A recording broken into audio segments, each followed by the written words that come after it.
வணக்கம். ஜோதிடர் நடராஜர் எழுதிய விசித்திர ஜோதிட முறை புத்தகத்தில் உள்ள தத்துவ விளக்கம் என்னும் பகுதியை பற்றி விரிவாக காண்போம்.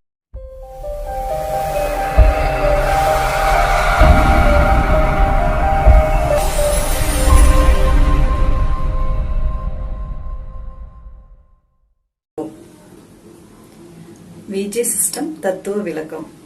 எண்ணங்களால் ஆக்கப்பட்டு, அன்பினால் காக்கப்பட்டு, கோபத்தால் அழிக்கப்படுவது உலகம். எதுவாக நினைக்கிறாயோ அதுவாகவே ஆகிறாய். இதனால் எண்ணங்களே எல்லாவற்றுக்கும் காரணகர்த்தா என்று ஆகிறது. மனிதனுக்கு 6 விதமான அறிவு உண்டு. அது நேர்விசை என்றும் எதிர்விசை என்றும் என 12 விதமான சுபாவங்களாக அமைகிறது. இதுவே ஜோதிடத்தில் 12 விதமான பாவங்களாக பிரிக்கப்பட்டுள்ளது. காதில் நல்லதை கெட்டதை கேட்கிறோம், கண்ணில் நல்லதை கெட்டதை பார்க்கிறோம், மூக்கினால் நல்லதை கெட்டதை முகர்கிறோம், கைகளினால் நல்லதை கெட்டதை தொடுகிறோம், வாயினால் நல்லதை கெட்டதை பேசுகிறோம், நம் சிந்தனையில் நல்லதை கெட்டதை நினைக்கிறோம். இந்த 6 விதமான அறிவுக்கும் நம் வாழ்க்கையில் 12 விதமான குணங்களில் சம்பவங்கள் அடங்குவதால் 12 சுபாவம் அல்லது பாவங்களாக பிரிக்கப்பட்டது. இயற்கை சக்திகளான பஞ்சபூதங்கள் என்னும் நிலம், நீர், காற்று, ஆகாயம், பூமி என்றும் 5 உண்டு. உடல், உயிர் என 2 மற்றும் அரூப சக்திகள் காந்தம் அல்லது புவியீர்ப்பு, இருள், வெளிச்சம், சப்தம், வர்ணம் அல்லது நிறம், நிலம், நீர், நெருப்பு, காற்று, வெளி, உடல், உயிர். இந்த 12 விதங்களில் நம் வாழ்க்கை சம்பவங்களாக பிணைக்கப்பட்டு உள்ளது. 12 விதமான சுபாவங்களை ராசி மண்டலத்தை நம் சித்தர்கள் பிரித்தார்கள். இதனால் மனத்தின் இயல்பான தன்மையில் இருந்து வாழ்க்கையில் நடக்கும் சம்பவங்களை அறியும் சாஸ்திரம்தான் ஜோதிடம். இத்துடன் மனிதனுக்கு 27 விதமான இடங்களில் தன்மைக்கு ஏற்ப மனித மனோபாவமும் மாறும் தன்மை உண்டாகிறது என ஜோதிட சாஸ்திரம் மூலம் நிரூபிக்கப்பட்டு உள்ளது. அசையாத பொருள்கள் அனைத்தும் திடப்பொருள்கள். இதனால் நட்சத்திரங்கள் 27 ஸ்திர ராசியை போல பாவிக்க வேண்டும். 12 விதமான ராசிகள் அனைத்தும் குணத்தின் அடிப்படையில் பிரிந்த காரணத்தினால் அது உபயராசி, கற்பனை ராசி என ஏற்பட்டு எண்ணங்களின் தன்மை என பாவிக்கப்பட்டு அனுசரிக்கப்படுகிறது. 9 விதமான நவ கிரகங்களுக்கும் சதா காலமும் சஞ்சாரம் கதியில் உள்ளபடியால் அசையும் தன்மை கொண்டதால் சரராசி உரியதாயிற்று. சரம் அசைதல், ஸ்திரம் நிலையான தன்மை, அசையா பொருள் மட்டும் ஜடமானது என்க. உபயம் என்பது காற்று ராசி அல்லது ஜீவராசி என்று கொள்ளவும். உதாரணமாக, வீதியில் நடக்கும் போது ஒரு எண்ணம், சமையல் அறையில் இருக்கும் போது ஒரு எண்ணம் மற்றும் பார்க்கில் இருக்கும்போது ஒரு எண்ணம். இவ்விதமாக இடத்திற்கு தக்கவாறு எண்ணங்கள் மாறுபடுகிறது. இதனால் இடத்தத்துவமானது 27 நட்சத்திரங்களுக்கும் ஸ்தானங்கள் தந்து பின்கோடு நம்பர் போல சாஸ்வதமாக நட்சத்திரங்களை பிரித்து உள்ளார்கள். கிரகம் சரம் செயல் அசைதல் என பொருள், நட்சத்திரம் சொல் ஸ்திரம் ராசிகள், உபயம் என்ன தத்துவம் ஆகும். இவ்விதமாக எண்ணம், சொல், செயல் என்ற அடிப்படையில் நேற்று, இன்று, நாளை என்று முக்காலத்தையும் பிரித்து இடத்தாலும் காலத்தாலும் இடம், சக்தி, காலம், ஜீவன் என நிர்ணயித்து தத்துவ அடிப்படையில் ஜோதிட சாஸ்திரத்தை உருவாக்கி இருக்கிறார்கள். 27 நட்சத்திரம், 12 ராசிகள், 9 கிரகங்கள், மொத்தம் 48 என்பதை தான் ஒரு மண்டலம் என்பர். ஒரு பொருள் 2ஆக பிரிதல் என்பதில் சப்தம் வரும். இதுபோல 2 பொருள் ஒன்றாக சேர்ந்தாலும் சப்தம் வரும். தாயும் குழந்தையும் பிரிவது பிரசவம், இது லக்னம். பெண்ணையும் மாப்பிளையும் இணைப்பது திருமணம், இது 7ஆம் பாவம். பிரசவத்தில் குழந்தை அழும் சப்தம் வரும். திருமணத்தில் சகலவாத்தியம் என்று சப்தம் உருவாக்குவார்கள். இந்த சப்தம் தான் ஆதியில் தோன்றியது. உயிர் அணுக்களை உருவாக்குவது மற்றும் அதிர்வு, அசைவு காற்றின் மூலமாக ஏற்பட்டு உஷ்ணம் ஏற்பட்டு உயிர் சேர்ந்த உடல் உருவாவதற்கு காரணமாகிறது. உயிருக்கு ஆத்மா என்றும் பிராணன் என்றும் கூறுவதால் பரமாத்மா அல்லது ஒன்றான உயிர்தான் பரமாத்மா என்ற கடவுள் ஆயிற்று. அது அழியாத வஸ்து. ஏகமாய் பிராணவாயு உள்ளபடியால் எண்ணத்தின் தத்துவம் விஷ்ணு என்று ஆயிற்று. கார்பன் டை ஆக்சைடு என்னும் கரியமில வாயு அசுரர்கள் என்றும், பிராணவாயு என்னும் ஆக்சிஜன் தேவர்கள் என்றும், திருப்பார்கடல் நுரையீரல் என்றும், கூர்ம அவதாரம் என்னும் ஆமை இருதயம் என்றும், மூச்சு காற்று வாசுகி என்ற பாம்பு என்றும், ரத்தத்தில் சேரும் உயிரணுக்கள் தான் அமிர்தம் என்றும், மற்றவை விஷம் என்றும் நாகசர்ப்பம்தான் காலம் என்றும் காலத்தை ஆலகால விஷம் என்றும் சொல்வார்கள்.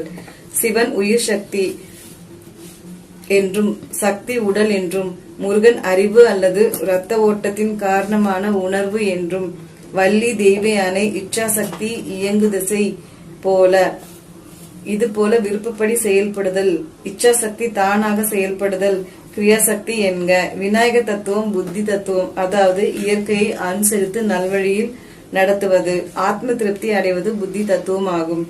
ஆராய்ந்து அறிவது அறிவு தத்துவமாகும். அனுசரித்து நடப்பது புத்தி, அறிவு அக்னி தத்துவம், புத்தி நீர் தத்துவம். சூரியன் அம்சம் முருகன், சந்திரன் அம்சம் விநாயகர். தாயினால் உருவான விநாயகர், தந்தையினால் சிருஷ்டிக்கப்பட்ட முருகன். இவை ஜோதிடத்திற்கு அவசியமானது. நம் சரீரத்தில் தசவிதமான வாயுக்கள் இயங்கும் காரணத்தினால் நம் எண்ணங்களுக்கு சம்பந்தம் ஏற்பட்டு இந்த வாயுக்களின் தூண்டுதல் செய்யும் காரணத்தினால் செயல்கள் நடைபெறுகிறது. நவத்வாரங்களே நவகிரகங்கள் என அமைகிறது.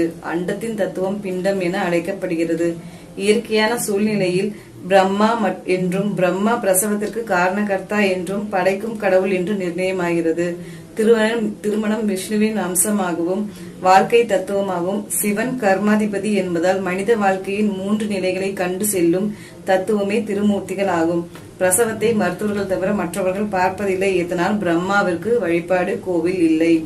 திருமண காரியத்தை 1000 பேர் பார்த்து ஆசீர்வதிப்பதால் விஷ்ணுவுக்கு கோவில் உண்டு. மற்றும் சிவனுக்கும் சக்திக்கும் முருகனுக்கும் விநாயகருக்கும் கோவில் உண்டு.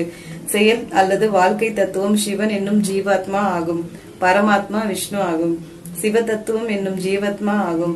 பரமாத்மா என்னும் விஷ்ணு தத்துவம் ஆகும். விஷ்ணு என்றால் எங்கும் நிறைந்தவர் என்று பொருள்படும். தூணிலும் இருப்பார், துரும்பிலும் இருப்பார் என்பார்கள். எங்கும் நிறைந்த ஈதரலைகள் கிருஷ்ண பரமாத்மா என்றும், உடலில் உள்ள பிராணவாயு அல்லது உயிர் ஜீவாத்மா என்றும், ஆத்மாவுக்கு உடல் தேவை என்பதால் சக்தி என்றும் அல்லது உடல் தத்துவம் அறியவும், வாக்கு தத்துவம் பிரம்மா என்றும், எண்ண தத்துவம் விஷ்ணு என்றும், செயல் தத்துவம் சிவன் என்றும், உபரியாக கூடுதலாகவே நடக்கும் செயல்களுக்கு முருகன் விநாயகர் தத்துவம் என்றும் உணர வேண்டும். மேலே கண்ட தத்துவ விளக்கங்கள் அனைத்தும் விசித்திர ஜோதிட முறை என்னும் விஜய சிஸ்டத்துக்கு முக்கியமாகும். லக்ன பாவத்தை எண்ணமாகவும் 10ஆம் பாவத்தை செயல்பாகமும் கருத வேண்டும். நவாம்சத்தை ராசி சக்கரத்தையும் ஒன்றுபடுத்தி ஒன்றில் ஒன்று இணைத்து நட்சத்திர பாதங்களை 108க்கும் முக்கியத்துவம் கொடுத்து நட்சத்திர பாதங்களில் ஒரு கிரகம் இருந்தால் அது 9 இடத்தில் 9 விதமான பாதங்களிலும் வியாபகமாக உள்ளது என்று பாவித்து சொல்லக்கூடிய முறைக்கு விஜய சிஸ்டம் என்று பெயர். உதாரணமாக அஸ்வினி 1 சூரியன் என்றால் அது ரோகிணி 1, புனர்பூசம் 1, மகம் 1, ஹஸ்தம் 1, விசாகம் 1, மூலம் 1, திருவோணம் 1, புரட்டாதி 1 என வியாபகமாய் இருக்கும். விஜய சிஸ்டம் என்னும் ஜோதிட முறையில் லக்னம் கண்டு அதன் பாதம் கண்டு அதன் 10ஆம் பாவம் கண்டு 10ஆம் பாவத்தின் நேர்கால் கண்டு அது எத்தனையாவது பாதம் என்பதை கிரக உராய்வு மூலம் அறிந்து அதன் உராய்வுகளை 9 நவாம்ச பாதத்தில் கிரகம் வியாபகமாய் இருக்கும் நிலை கண்டு பலன் சொல்லும் முறையாகும். விசித்திர ஜோதிட முறை என்னும் விஜய சிஸ்டம் என்பது பாவக பலன்களை நட்சத்திரங்களுக்கு முக்கியத்துவம் தரும் ஒரு வித்தியாசமான அணுகுமுறையாகும். சில தத்துவ விசாரங்களை நடைமுறை வாழ்க்கைக்கு பயன் தரும் வகையில் அறிந்து கொண்டால்தான் இந்த ஜோதிட முறையை பின்பற்றி பல்வேறு அதிசயமான பலன்களை கூற இயலும். 6 விதமான அறிவின் அடிப்படையில் இந்த ஜோதிட சாஸ்திரம் மனிதர்களுக்கு உபயோகப்படும் காரணத்தினால் அதன் தத்துவ விசாரங்களை அறிய வேண்டியது அவசியம். 6 விதமான ஆதாரங்களை கொண்டது 6 அறிவு. இந்த 6 அறிவு என்பது புலன்களின் மூலமாகவும் 5 அறிவு மற்றும் பகுத்து உணரும் 6வது அறிவு என்னும் ஞான அறிவும் சேர்ந்து மனிதர்களுக்கு 6 அறிவு ஆகும். இந்த 6 விதமான அறியும் தன்மை நன்மை தீமை என 2 பகுதிகளாக பிரிக்கப்பட்டு மொத்தம் 12 விதமான சுபாவங்களாக மாறுகிறது. இந்த 12 விதமான குண இயல்புகளும் தமிழ் எழுத்துக்களில் 12 விதமான உயிர் எழுத்துக்களாக அமைகிறது. இந்த 12 விதமான உயிர் எழுத்துக்களை தான் ராசி மண்டலத்தில் 12 விதமான குணபாவங்கள் தான் 12 விதமான பாவகங்களாக ஜோதிட சாஸ்திரத்தில் உள்ளது. அறிவு என்பது கூர்மையாக ஆழமாக அகலமாக இருக்க வேண்டும் என்பதையே கருத்தில் கொண்டு முருகனுடைய வேல் ஆயுதம் வடிவ அமைப்பு உள்ளது. ஆகையால் உலகத்தின் முதலாகவே அறிவுக்குரிய வடிவம் ஒன்றை உருவாக்கியது தமிழ் கடவுள் முருகனையே சாரும். குறிப்பாக 6 விதமான அறிவும் 3 விதமான காலங்களாக பிரிக்கப்பட்டுள்ளது. மனித வாழ்க்கையில் இறந்த காலம், நிகழ்காலம், எதிர்காலம் என்ற 3ம் கலந்த வகையில் அறிவின் செயல்பாடு என்னும் 6 × 3 18 என அமைவதால் எழுத்துக்களில் 18 மெய் எழுத்துக்களையும் என ஆயிற்று. 18 புராணங்கள் என ஆயிற்று. நம் வாழ்க்கையில் சம்பவங்கள் புராணங்கள் சித்தரித்து காட்டும். முருகன் தமிழ் கடவுள் என்பர். தமிழ் என்றால் எண்ணம், சொல், செயல் என்னும் முத்தமிழ் என்பதால், அறிவு தத்துவம் என்பதால், அறியாமையை அடக்கி ஆட்சி செய்வதால், அறியாமை மயில் என்பதால், மயில் மீது ஏறி உலகத்தை சுற்றி வந்து ஞானப்பழம் கிடைக்காமல் போனதால், உலகம் பூராவும் உள்ள அறியாமையை அறிவு கொண்டு வெல்ல முடியும், ஆட்சி செய்ய முடியும் என்பதே முருகனின் மயில் மீது அமர்ந்த கோலமாகும். இச்சா சக்தி வள்ளி என்றும், கிரியாசக்தி தெய்வானை என்றும், முருகன் ஞான சக்தி என்றும், கண் தத்துவம் அல்லது ஒளி தத்துவம் திருச்செந்தூர் என்றும், செவி தத்துவம் சுவாமிமலை என்றும், மூக்கு தத்துவம் திருப்பரங்குன்றம் என்றும், வாய் தத்துவம் திருத்தணி என்றும், மெய் தத்துவம் பழமுதிர்ச்சோலை என்றும், பகுத்தறிவு அல்லது ஞான தத்துவம் பழனி என்றும் 6 விதமான தத்துவங்கள் கொண்டதே 6 படை வீடுகள் ஆகும். இவைகள் எல்லாமே விஜே சிஸ்டம் என்ற ஜோதிட முறைக்கு தேவை. தமிழ்நாட்டில் 6 படை வீடுகளும் முருகனுக்கு உள்ளது. முருகன் செவ்வாயின் அம்சம் என்பதால் தமிழ்நாடு செவ்வாய் மண்டலம் ஆயிற்று. ஒரு மொழிக்கு 3 விதமான தன்மைகளை பாகுபடுத்தி இயல், இசை, நாடகம் என்று உருவாக்கியது எந்த நாட்டிலும் இல்லை. மனித எண்ணங்கள் இயல் தமிழ், மனித சொற்கள் பாட்டுக்கள் இசை தமிழ், வாழ்ந்து காட்டும் தன்மையை வழிகாட்டும் தன்மைதான் நாடகத்தமிழ் என முத்தமிழ் என சங்கம் வளர்த்த காரணம். ஆத்மார்த்தமான முருகன் என்ற சொல்லுக்கு எண்ணத்தாலும் சொல்லாலும் செயலாலும் அறியாமையை அடக்கி அறிவுச் சுடரை அணுகி அதன்படி நடந்து காட்டும் வகையில் மனித நோக்கம் நிறைவேறும் என்பதே முருக தத்துவமாகும். இன்றைய ஜோதிட சமுதாயத்தில் இந்த விஷயங்களை ஏன் விளக்குகிறோம் என்றால், ஒவ்வொரு ஜோதிடரும் ஏதோ ஒரு கருத்தை படித்து கேட்டு அனுபவத்தின் உள்ள தீர்க்கம் என்று இராமல் உண்மையின் தேடலில் ஆர்வம் காட்டி பலன்களை சொல்ல வேண்டும் என்பதுதான். அப்படியே தெளிவாக சொல்ல வேண்டுமெனில் அழுத்தம் திருத்தமாக ஒரு அணுகுமுறையை பின்பற்ற வேண்டும். அப்போதுதான் தீர்க்கமான திடமான பலன்களை கூற இயலும். ஜோதிடர்கள் பலன் சொல்லும் முறைக்கு முன்பு ஜோதிட தத்துவார்த்தமான விஷயங்களை நடைமுறை வாழ்க்கைக்கு பயன்படுத்தி விஞ்ஞான ரீதியான கருத்துக்களை கையாண்டு சொல்லும் வகையில் ஜோதிட விற்பனராகவும் முடியும். உதாரணமாக, அம்மிக்கல் என்று ஆயில்யத்துக்கு உள்ளதால் இன்றைய காலத்திற்கு ஏற்றவாறு அதை மிக்சியாக மாற்றி பலன் சொன்னால் மட்டுமே பொருந்தும். மனித வாழ்க்கையில் அறிவு என்பது அபூர்வமான செயல்பாடுகளை கொண்டது என்பதுடன் உலக பற்றின் மீது அறிவானது பற்றுதல் வைக்கும் போது ஆத்ம திருப்தி என்ற ஞானத்தின் பலன் கிட்டாது போகும் என்பதையே நமக்கு உணர்த்தி உள்ளது. இந்த அறிவின் துணை கொண்டு உலக பற்றுக்களை ஜெயிப்போமே ஆனால், அடக்குவோமே ஆனால், அந்த அறிவே ஆத்ம திருப்தி என்னும் ஞான பலமாக மாறிவிடும் என்ற தத்துவத்தை உணர்த்தவே முருகன் மயில் மீது ஏறி உலகத்தை மலம் வந்து ஞான பலம் கிட்டாமல் ஆண்டியான தத்துவமாகும். ஆதியில் தென் தமிழ்நாட்டில் நாவல் மரங்கள் அதிகமாக இருந்தனவாம். முக்கடலும் சூழ்ந்த கன்னியாகுமரி முதல் கொங்கு நாடு வரை ஒரு தீபகற்பமாக காட்சியளித்தபடியால் பாரத கண்டே ஜம்பு தீவே என புரோகிதர்கள் கூட மந்திரம் சொல்லுவார்கள்.